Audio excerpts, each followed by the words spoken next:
All right, welcome everyone to another episode of Big Brain MMA Podcast, episode 14.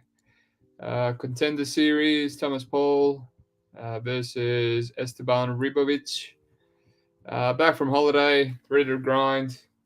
Expect some podcasts for KSW, UFC, the whole lot. I'm not going to be always breaking down every single fight, just because I burnt out last time I did 4 podcasts in one day, but yeah, no more holidays, and excited to get some content out and get some good bets on. I've been having a good month. It's looking like the best month of the year, so really excited to continue with that. We'll be having the competition going for UFC as well. Get yourself some money. All you got to do is comment and free cash. I'll PayPal it to you. It's been 2 winners so far. It doesn't really cost you anything. It's more so for algorithms. If you can subscribe, like the video. Quick recap last week. I did smash through it. I did mention, there's not much to like from a money line point of view, but hopefully when the props come out, we're going to find some stabs. And yeah, in the end, we found, we hit that Silva Avar under. It was $1.74, pretty good. I honestly thought, considering all round one finishes for both fighters, I thought it was going to be minus 200. So I hit that, not much. It was really low limits for some reason. And then smashed the bone nickel round one. It was worse than minus 200, but honestly, even that was value. I mean, we broke it down. The opponent's been finished by rear naked choke and by KO in the first round by bums. Like, bone nickel was always going to run through him, even if he chose to wrestle. Like, there was no way he was going to lay and pray. He was either going to get a ground and pound finish or rear naked. So that hit. It's a rare instance where round one finish had value in the minus odds. So yeah, that hit that and hit the under in the hour. I also had Silva round one, which I unfortunately cashed out. I was drinking with my family. I was still on holiday, and I just thought, let's play it safe, just in case Alba gets the round one KO. I don't want to eat into my profits. I just thought the under 1.5 was safer. And yeah, probably could have hammered that, but I'm just trading carefully this month and trading carefully with contender series. You never know. That fight probably could have gone to decision, for all I know. But yeah, let's not waste any more time. Let's see if we can get another profitable week in contender. This seems like a much better card money line wise, but hopefully the props are good too, and there's a lot of plays. So let's get into it. First fight on the card, Nazim Sajikov and Hazanzada, the opener. Interesting fight.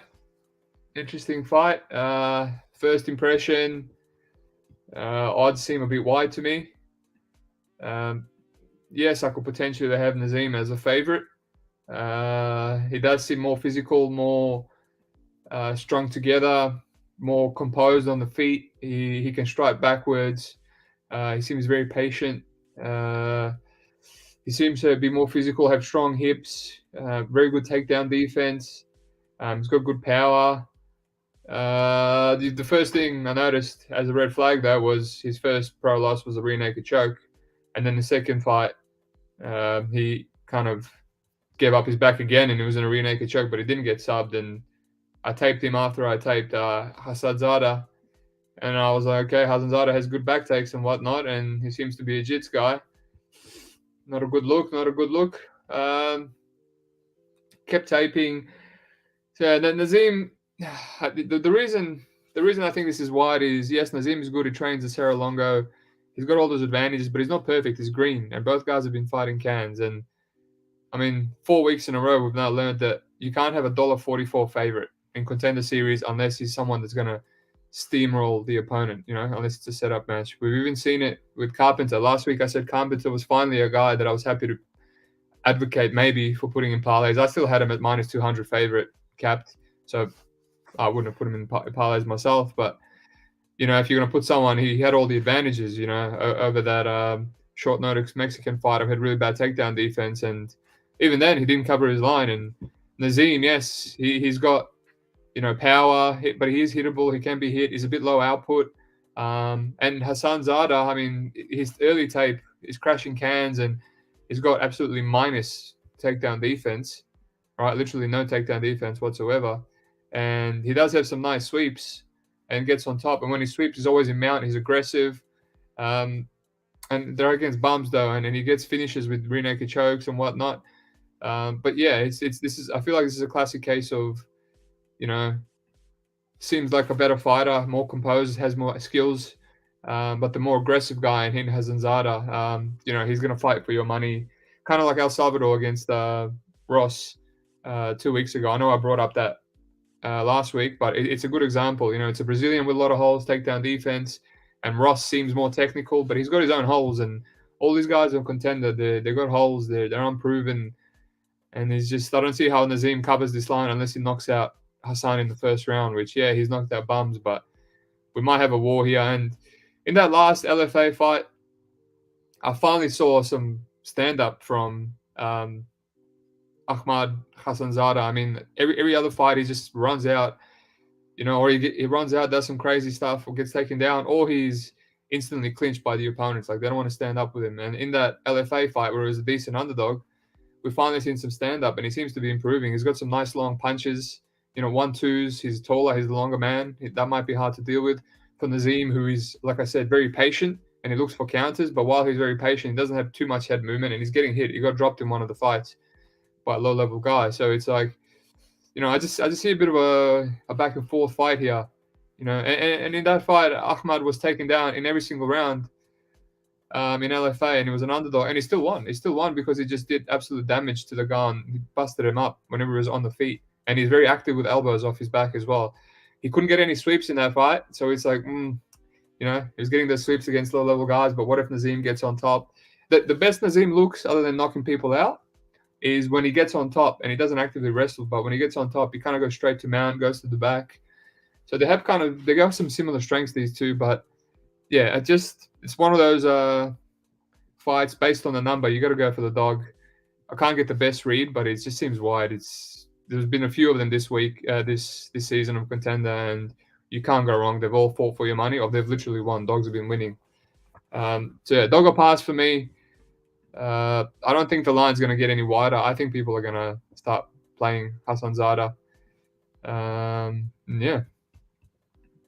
Let's move on. Next fight, we got Haley Cohen, Claudia Leite. Honestly, not really impressed with either of these girls on fight tape. I guess I took a little dog shot on Leite. I thought it was going to get steamed when people actually do the tape. Like I said, not impressed either way. Not impressed either way. Claudia, I've heard people saying she's a good dog. I started taping. I'm like, Jesus, how bad is Haley if people are so confident in Claudia? But I can see as you tape more and more, her tape improves. Obviously, she's the younger fighter, and you kind of have to assume things on Contender Series. Like we assumed that if AJ Matthews got out of round one, you know, Marshall was going to run through him because he's actually been to decision. It's kind of what happened. He dominated to 30-27. You kind of have to assume these things because there's not much tape and it's low-level tape, so you got to use your gambling instinct. She's 25. Her wrestling's been pretty average lately, and I was like, okay, well, I don't know. I don't like what I see here. At least Haley looks kind of physical enough to not be taken down. But in that last fight against Tanya Lemonnier, she actually took her down consistently. She kind of looked decent. It was a 5-round fight, and she got a rear naked choke at the end, 30 seconds to go at the end of round 5. But, I mean, she didn't slow down whatsoever. So what I seen there was cardio for 5 rounds.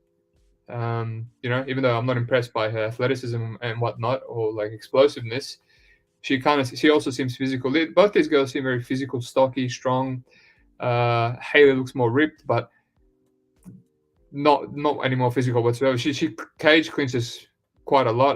The style's very boring. I mean, she's got a head kick and another KO against some low-level women, but, you know, as soon as you take a step up, I think that was just fluky. You know, she landed a head kick. You land a head kick on anyone, they get knocked out. Even if you're a girl with not much explosive power. But yeah, I just get a bit of fraud vibes from Haley. I mean, You go back to a debut getting submitted by Victoria Leonardo. I mean, yes, Leonardo's crap, but she's kind of underrated. You know, I confidently hit her as a dog against Mandy Bowman. She's got decent jiu-jitsu, but getting submitted by her in round one, essentially getting run through. She put up a bit of resistance to takedown defense, but still got submitted. Brittany Cloudy went to a split decision with her. That was just she was in arm bars. She also had her neck taken and was about to be choked out, but Brittany couldn't finish it. The fight after that, obviously the gigantic red flag. Kaylee Clayton, 1 and 2 can on the regional scenes in LFA. That was only less than 2 years ago. Oh, well, you could say exactly 2 years ago. She got guillotine choked in round 2, but she took her down and she kept getting into deep armbar attempts in the guard. And I was like, yeah, you're getting out, but what are you doing? Like, just pass guard. Like, she just keeps giving it to her. Just keeps giving the armbar. And she got out. And then in round 2, to make it even worse, she threw a naked leg kick and she got dropped with a 1-2 and then guillotine. She got dropped by a 1-2 against 1 and 2 fighter who was, I'm pretty sure, like 35 or something. I can't bother checking now. But it's like, man, like, just fraud vibes. Like, she doesn't deserve. She's, putting herself in subs, losing to bums, going to split decisions against other bums. And then Monica Franco, I'm pretty sure I've taped this girl before. She's very old. 37 years old. She's kind of got nice striking, but she's very undersized. And she fought Monica Franco and struggled for majority of the round to take her down.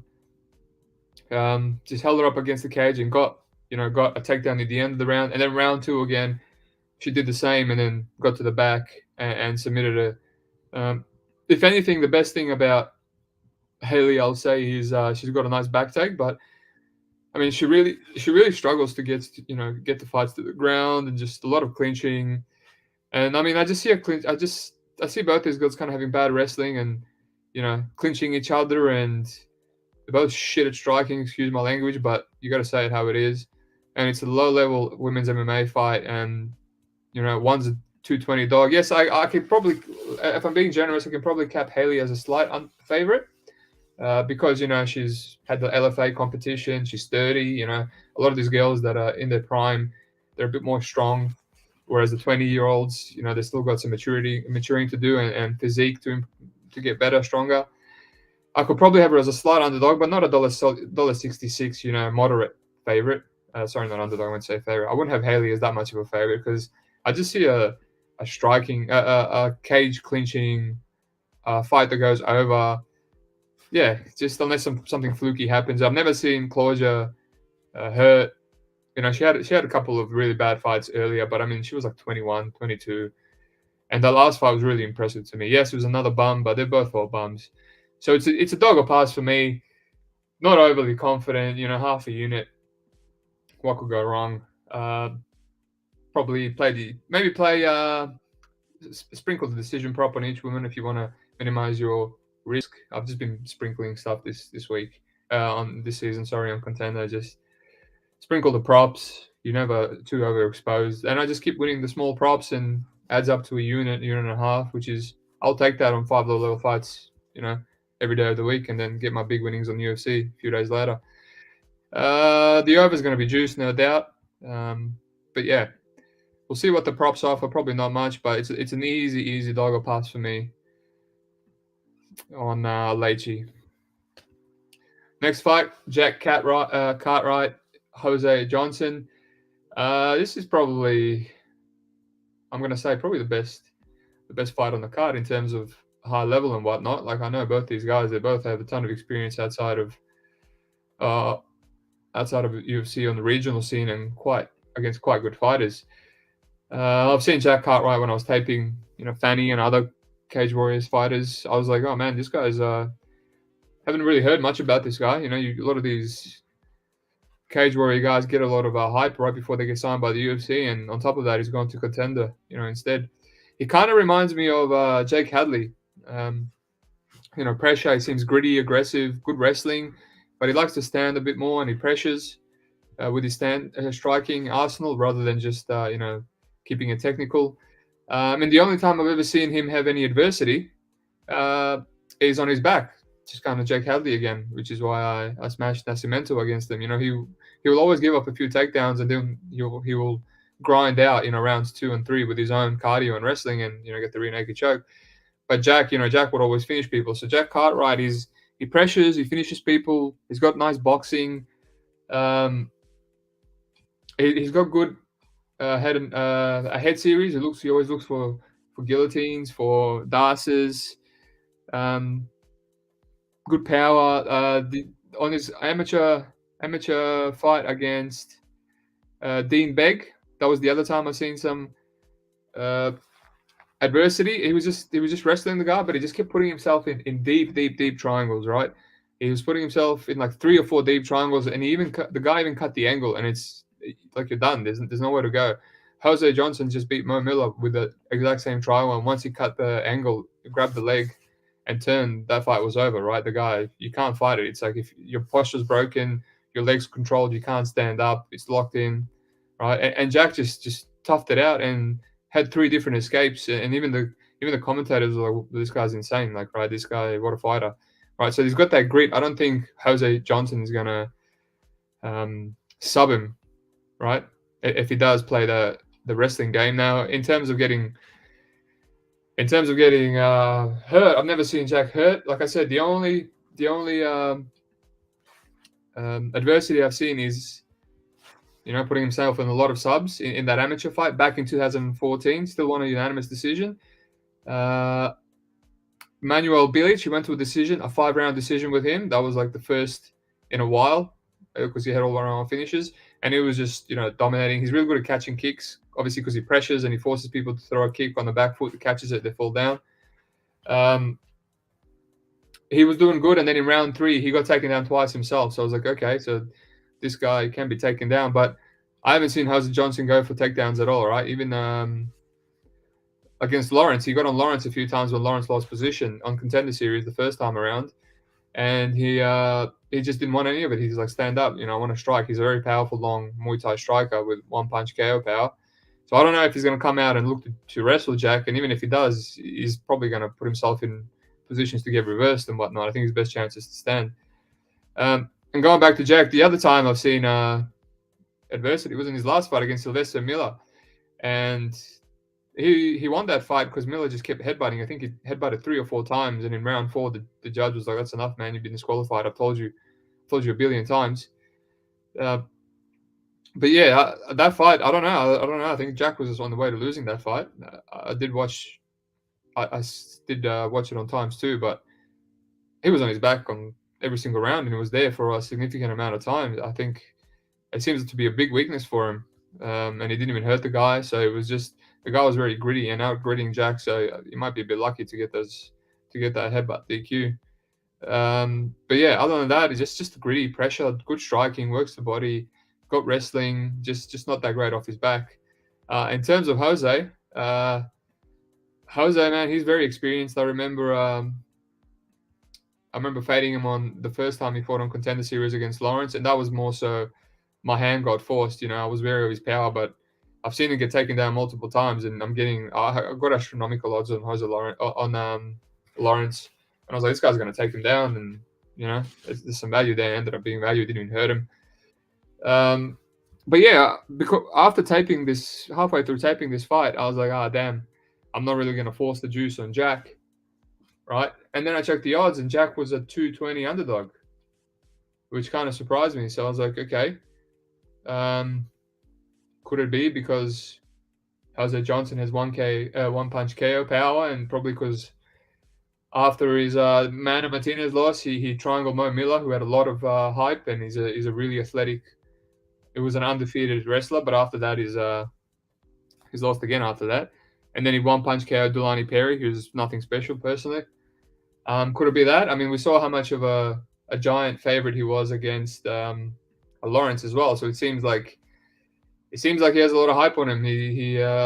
I guess anyone that's a bantamweight and he's very aggressive and has one-punch KO power is going to be hyped up. And he is, he's battle tested. Every time he's an underdog on the regionals, he shines. He's a great dog to play as a great dog to play as a massive underdog. But I hear that this fight opened up. He opened up as a massive dog, so I can assume that's probably why people laid the money. I probably would have played Jose Johnson as a massive underdog too if I had openers, right? But I don't here in Australia. But I feel like after that, people were just adding and adding and adding more on him as a dog, adding so much that sometimes people just jump on the bandwagon, and the line is flipped. And now I got Jack Cartwright as a 220 underdog that's never lost in amateur or professional. And yes, his competitions, Cage Warriors, and we've seen people come from Cage Warriors and just be a bit overrated before. But Fanny and Malone, these are decent fighters. Jose Johnson, a few times he's taken a step up. He has been finished. He got wrestled by Armando Villarreal. He got wrestled by Lawrence. He got one punch KO'd by Mana Martinez. He does have his holes. His takedown defense is really, really bad. If Jack Cartwright comes in here and chooses to wrestle, there'll be an easier path. But I don't think Jose's chin is that great either. So I can see him getting cracked. I can see Jack running through him, with the pressure like usual. But then again, if he pressures, he's not pressured. He doesn't pressure on his technical. He's a gritty guy. He takes shots on the hands and on the chin and looks to break fighters. You don't want to be taking a 1-2 from Jose Johnson. He can put out fighters clean. So I think it's a great fight.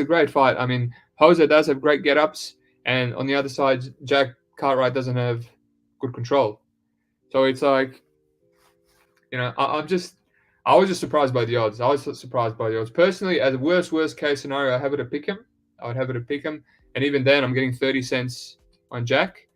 But ideally, I think I favor Jack slightly. And, slight favorite to, okay, underdog, there's a bit of value there. And I think he's more proven. I think Jose's best chance is a KO. Yes, he might wrestle. He might get on top. But Jack can outstrike him. Jack can wrestle him. He's got the cardio. He's got 5-round experience. Jose's got that big hole in his takedown defense. He might have a big hole in his durability. So at the moment, I have a unit on Jack. I don't know if I'll keep a unit. It will be my first unit play. I don't want to underestimate Jose. He is a dangerous man. He's knocked out some good fighters on the contender on the regional scene. Contender for me is just minimizing my risk. So at the moment, I have 2 underdogs. I have Jack and Leachy. Maybe it's just best I have half unit shots on each. But yeah, dog or pass for me. I mean, Jack is easy play. I think Jack is a very good fighter. So dog or pass there, and I think we might see this line get a bit more narrow. In terms of our props, I thought about the under, but I mean, if Jack wrestles, he does like to go for his submissions, but I don't know if he can submit Jose. Jose mostly, yes, he's been submitted when he was younger, but Jose mostly just gets wrestle left and KO'd. So I don't know. If he goes to the wrestling path, I can see this going over, but I'll see when the props come. Maybe they force my hand, and I reckon Jose by KO could be a play. So yeah, let's move on. Good fight, great fight. Can't wait for this one. All right. What's going on here? Go back. All right, another good fight. Bit hard to get a read on this one personally for me. Claudia Ribeiro versus Ivan Valenzuela. Another guy, Ivan, that's from the Lux series with all finishes. The first fight I taped was his decision win, and he didn't look that flash hot in that fight. He was getting taken down. He got his own takedown, got easily swept, and got to sweep himself, and then swept again. He was getting hit. He got gassed. And then after that, he's just running through everyone, and he's running through everyone in terms of, it hits him and they fall down, and it's like, oh, are these bums? It's kind of like the feel that I got for Eric Silva last week, but I retaped it and I realized he's fighting a white belt with no ground game, a kickboxer. But Ribeiro, I think Ribeiro is not that kind of fighter, and even though I can't really get a read on this fight because it's one finisher. What I have to do is this is the fight. Last week I retaped Silva and Ava. This is probably the fight I got to tape again, even though I literally taped 5 fights of each guy. I got a much better idea of Ribeiro. I mean, He stays on the outside. He's light on his feet. He leg kicks. And then if you come into the pocket with him, he just throws his winging big bombs. And if he smells blood, he he swarms you and he finishes you. He hits very hard and he throws very hard. Typical Brazilian, Salvador style haymakers. But he's got a method to his madness, right? He's bouncing around. He's not brawling. He's bouncing and he's waiting. And he's gone 5 rounds before. I've seen him go 3-round decision before and busted up his opponent. He's not KO or bust. He can go 3 or 4 or 5 rounds, and on top of that, he carries his power late, and on top of that, he's got decent takedown defense. Some people try to take him down because he hits hard and he's tough takedowns for majority of the fight, and then still knock them out late. So I kind of like Ribeiro. I like Ribeiro's game. He gives me a good feeling. I got a good read on him. On the other side, Valenzuela, no, I don't really have a good read on him. I mean, I saw that one decision fight where he won, and I was like, okay, he's got holes, and he won it, so not much I can get from that. And then let's watch the next fight. Just ran through the guy in 1 minute. Let's watch the next fight. Guillotined the guy in 1 minute. Let's watch the next fight. Took the guy down and landed 1 ground and pound shot, and the guy tapped to strikes. And then the next fight, same thing. And it's like, okay, what am I getting from this? I should have watched the one fight before the fight that I taped is a decision loss against the 8-5 guy. So I should probably tape that. But I mean, I was running a bit late on schedule. At the moment, I actually do like Ribeiro. I feel like I might like him anyway. I've seen him get hit because he's got that typical brawling style. He swings like Derek Brunson. He swings with his chin up, and I've seen him get hit. And I've seen him get countered, and his chin seems to hold up. I just get this feeling that Ribeiro is the side here. Proven guy. He even throws the leg kicks. Well, I shouldn't say proven guy. My bad. Proven guy with longer distances. I just like even when there's no brawl and shoeing, he's got the leg kick and he stays from the outside. And he's got good volume. And then if you come in and you want to brawl, you're gonna get cracked. So I really like him. Just first glance, I like him. After 5 or 6 fights taped of each guy, I will go back and deeper, and I'll tape Valenzuela's decision loss. I will tape his finishes as well, like I did Silva last week. I didn't really get much from that. I just kind of bit the bullet and bet Silva against the white belt. But this is not a white belt, and this is not a can, right? This Ribeiro is actually good, and if Ivan can't run through him like the cans in Lux series, then it's a different fight. And Claudia, he's a slight favorite, but I mean it's $1.80. It's basically pick him. So I kind of like it. I like it. That might be a play for me. When the props open up, obviously the under is going to be the go-to, right? 2 finishes. It's the low-hanging fruit. This guy's got this many finishes. This guy's got this many finishes. But hey, we've seen it last week. Silva won in about 30 seconds. It's the low-hanging fruits, Bo Nickel, etc., they seem to be hitting because it's contender series and the setup for finishes. And then Dana White comes and says, get a finish, otherwise you're not getting a job and I'll hate you forever. And people come out and perform like that. So this could be, if it's anything better than minus 200, you might find me on the under there too. So Ribeiro's looking very good to me. If I do tape it again, which I probably will, I will post it in the comments like last week. Last week I said I was looking at Pogues' opponent. After the weigh-ins, I passed. It was just Pogues. A lot of people were saying he looked fat. I thought Pogues looked fine. You could see his abs through his gut. He's just a natural light heavyweight, and he moved up to heavyweight, whereas the other guy was tiny. I wrote in the comments I'm passing after retaping it. If when I do retape this, I'll comment again. But at the moment, so look out for that. It's on the Big Steve, obviously. It's not on the Big Brain comments. I've got 2 accounts, but look out for that. But at the moment, I'm leaning Ribeiro. I like what I see from his game, even though they're both 4 cans. But at least he's shown me he's got cardio and 4-round, 5-round experience. So Ribeiro for me for now, but I'll look into it. A couple more fights just to confirm my lean. All right, and the main event, last fight on the card, Thomas Paull versus Esteban Ribovich. First glance, I thought, all right, it's Esteban Ribovich, typical Peruvian or Argentinian dude, whatever it was when I was taping it. South American scene. He's just running through everyone. How good is he? Overrated, blah, blah, blah. And then by the end of the tape, I was kind of impressed. I like his striking. I like his power is great. He's got very good power. He's got 1-punch KO power. If it goes long, he still has the power late. He's technical enough. He switches stances. It's in and out. I like his lead hooks, rear hooks. If he throws a good hook and it lands, man, he's knocking people out cold, which is very impressive for a lightweight. He seems to have the touch of death. He seems to have a good chin. He really loves the Kimura. He sells out for it. You take him down in half guard, full guard. He just wants that Kimura. He's just maybe to his detriment, but so far he's getting to the back. When he gets that Kimura trap, it's very hard to defend. He uses that to get to the back. If he doesn't submit you, he uses it to sweep you. So it seems to be his go-to move. In I think his second last fight, he got his purple belt, so he's not a no eyes on the ground. He knows what he's doing, and that seems to be his favorite move. So he's not just a striker. I've seen some of his fights. He mixes in the takedowns. Wrestling doesn't seem amazing, but he goes to it, which I think is important here because his opponent, Paull, he seems to have a massive hole in his takedown defense and his grappling. I mean, he is multiple times over and over again, he's getting taken down by fighters. His last loss, he got submitted by Joe Cummings. Cummings has a bit of hype behind him. I think UFC is looking at him as well. He might see him on Contender at some point. He got rear naked choked by Chris Hasley, 2020. I mean, even the fights that he's winning, like Mario's Saeed, it's about 2.5 rounds of just getting taken down and laid on in the guard or half guard with no resistance. Really bad takedown defense. And then he just gets up, lands one strike, and then it's all downhill for Mario. He's just his target practice. He's pretty much all these fights.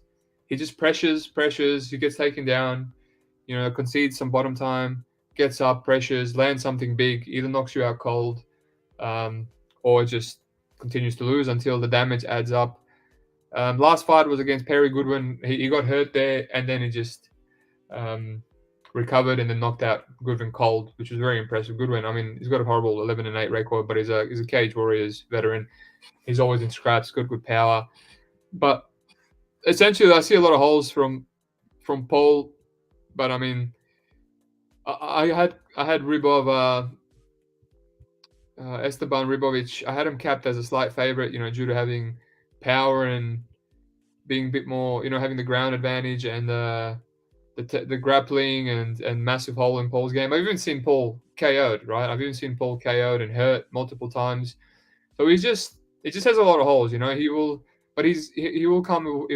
pressure to his detriment and he'll get hurt, he'll get wobbled, he'll get taken down, but he'll just keep pressuring until he lands that big shot. And at that point, I'm like, all right, I'll favor the guy that can knock him out if he pressures. And he seems to have good cardio, and he can mix it up, and he can mix in the takedowns and potentially get a submission, Kimura, or just get some top time. But at the current odds, I mean, Esteban is a massive favorite, and I could never play such a big favorite, even though he's undefeated in Contender Series, when the other guy is very physical and has such big knockout power, and they're going to potentially brawl, right? You see all the time. We saw Campbell against Ferguson. I really wanted to play him because Ferguson's a punching bag and slower and hittable, etc. And quite the big favorite odds just put me off because I thought it was still a close fight. I thought Ferguson has power of his own, and then he's dominating and just hits one shot and gets knocked out. And these odds just are even way worse. I can't. $1.28 now. I got steamed while I was on this podcast. I just can't. I can't play such a massive favorite against a guy that can crack, Even if he's winning, you could see Paull get a KO in round 3. He's got late KOs. So maybe the under. I don't know if I can play the under. Again, I'll have to wait for the props. But, this can go late. Potentially. It could be a round 3 KO. Maybe play the finish of Esteban. That could be much better odds. He's probably going to be minus money still. I think at the current line, I might have to play Thomas Paull by KO. Right, I've never seen Esteban knocked out, but I mean, he's almost a $4 underdog. His KO odds are going to be astronomical. It's just a tiny sprinkle. Like you make your money on Contender by taking advantage of these wide lines, and I think that's his main condition, a KO. So I've just kind of talked myself into that. So we'll see. On the other side, I think Esteban Ribovich by submission. I think we're going to get plus money on that, and I think that's a sneaky little play. I think he might take him down and get his Kimura. He loves the Kimura. So that's potentially the play. I think Esteban wins. Would not be surprised if Paull KOs him. That's his winning condition. Esteban could give him a striking battle. We've seen people not grapple because it's contender series and Dana White put fear in him. So yeah, past fight from a money line. I might have to sprinkle a little bit on Paull finish, and we'll see when the props come out. But that's it. That's it for the whole card. Just a little rundown on the fights. Nazim, dog or pass. Right, both guys are green. Just I don't know why Nazim is such a big favorite. He's got his own holes. Might just have to sprinkle Hazanzada out of principle alone, right? Wide fight. Claudia Leite, Haley Cohen, not impressed by either one. Both want to grapple, both will clinch and struggle to get takedowns. Both have average striking. Cohen gives me flaky vibes, and she's the favorite, so easy dog or pass for me. Got a little bit of a play on Leite. Jack Cartwright, Jose Johnson, best fight on the card. Can't wait for it. Taped it. Thought Jack was going to be a massive favorite. Thought it was going to pass. He ended up being an underdog. Had to take a stab. Right. Never lost. Amateur never lost. Pro means nothing, yes, but on tape, the only hole he has is off his back and maybe being a bit hittable, but I've never seen the guy hurt. Jose Johnson, massive hole in his takedown defense. If he's going to win, I feel like he might get a KO. But yeah, just had to take a stab on the underdog here on Cartwright. Claudia Ribeiro, even Valenzuela, 2 finishers. I really like Claudia on tape. Yeah, both fork hands. Ivan, his decision win was very underwhelming to me, and he just ran through bums with no resistance.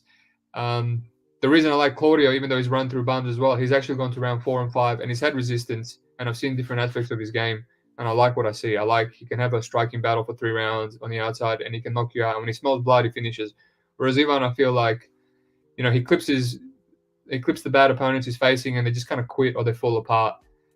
So I like Claudia. I like Claudia Ribeiro, but keep an eye out on the comments on the video once I retape it. And Thomas Paull, Ribovich. Ribovich should win. I'm kind of impressed. It doesn't seem like a fraudulent Argentinian guy from the South American scene. I really like his boxing and his power and his underrated grappling. I like his Kimura trap sequence. Thomas Paull, just a come forward brawl, good power, good knees, hooks, everything. But he's got a weakness in his takedown defense and his grappling. I forgot to mention one of his fights where he won. He was just getting grapple left, and then the guy just tapped while on top of him in guard. So that could be another loss on his record. It could be 10-4. Pretty sure the guy was 2 rounds up. I don't even know what was wrong with him. He got injured. He was on top in guard and he just tapped on the ground. So, yeah. Potentially Thomas Paull by a KO sprinkle, just because it's going to be astronomically wide. Like, I'll put $50. It's not even 0.1 units, just for fun. Or Esteban Ribovich by submission could be decent, or even finish. But I think that's going to be plus money. Minus money, sorry, which is going to be a pass for me. But yeah, a lot more potential action here. I think there's going to be some money line plays for me, and hopefully the props are good like last week. Props have been amazing last few weeks, and we can take advantage of that. And could be potentially a card with the most action for me since the season started. Apologies for just mumbling my words and stumbling. I'm super jet lagged. I landed yesterday, and I've been passing out. Europe is on the other side of the world, so I woke up. I had slept 3 hours, and I woke up at 5 a.m. and I've just been taping, and I thought I'd do this podcast. So apologies for that. Good luck, everyone. Stay tuned for some more podcasts on UFC and KSW. The competition's coming back, so get ready to put a comment down if you want some easy money on the UFC card. And other than that, good luck, and I'll see you in a few days.